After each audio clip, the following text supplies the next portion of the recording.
intercédera pour lui. Et ils n'écoutèrent point la voix de leur père, car l'Éternel voulait les faire mourir. Le jeune Samuel continuait à grandir, et il était agréable à l'Éternel et aux hommes. Un homme de Dieu vint auprès d'Élie et lui dit: Ainsi parle l'Éternel. Ne me suis-je pas révélé à la maison de ton père, lorsqu'ils étaient en Égypte dans la maison de Pharaon? Je l'ai choisi parmi toutes les tribus d'Israël pour être à mon service dans le sacerdoce, pour monter à mon autel, pour brûler le parfum, pour porter l'éphod devant moi, et j'ai donné à la maison de ton père tous les sacrifices consumés par le feu et offerts par les enfants d'Israël. Pourquoi foulez-vous aux pieds mes sacrifices et mes offrandes, que j'ai ordonné de faire dans ma demeure? Et d'où vient que tu honores tes fils plus que moi, afin de vous engraisser des prémices de toutes les offrandes d'Israël, mon peuple?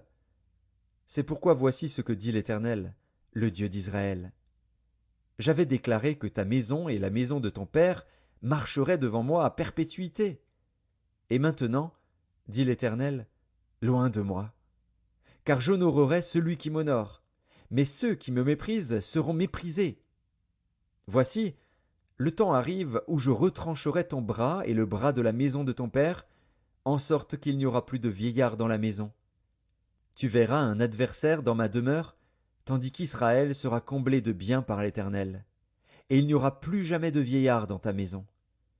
Je laisserai subsister auprès de mon autel l'un des tiens, afin de consumer tes yeux et d'attrister ton âme.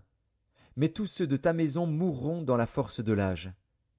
Et tu auras pour signe ce qui arrivera à tes deux fils, Ophni et Phiné, ils mourront tous les deux le même jour. Je m'établirai un sacrificateur fidèle, qui agira selon mon cœur et selon mon âme. Je lui bâtirai une maison stable, et il marchera toujours devant mon oint. Et quiconque restera de ta maison viendra se prosterner devant lui pour avoir une pièce d'argent et un morceau de pain, et dira: Attache-moi, je te prie, à l'une des fonctions du sacerdoce, afin que j'aie un morceau de pain à manger.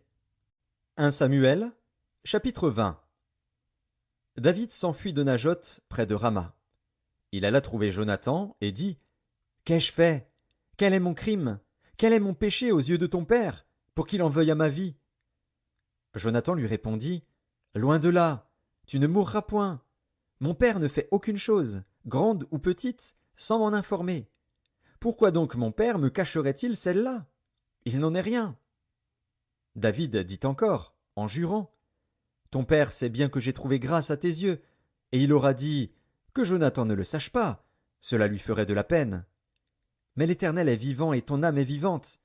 Il n'y a qu'un pas entre moi et la mort. Jonathan dit à David: Je ferai pour toi ce que tu voudras. Et David lui répondit: Voici, c'est demain la nouvelle lune, et je devrais m'asseoir avec le roi pour manger. Laisse-moi aller,